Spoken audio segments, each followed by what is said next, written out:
sebagai generasi muda sangat tertarik dengan keberanian dari pahlawan kita Robert Walter Mongisidi. Itu nilai-nilai yang sangat dipegang sampai sekarang.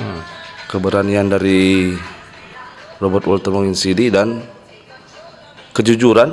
Ya. Dan seperti cerita tadi Opa Rob cerita itu rela berkorban. Ya.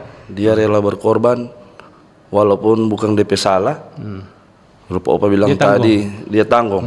Bukan dia tuh ambil tuh ayam, dia bilang dia.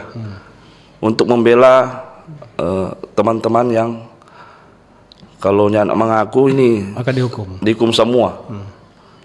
Jadi itu mungkin yang patut orang ambil dari orang pahlawan, dan merupakan suatu kebanggaan juga untuk kami masyarakat Bantik pada khususnya,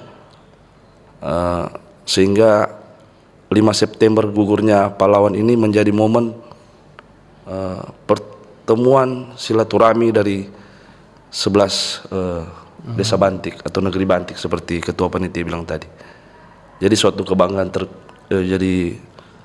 kebanggaan tersendiri juga buat kami para pemuda yang bisa bertemu masyarakat Bantik dari daerah lain.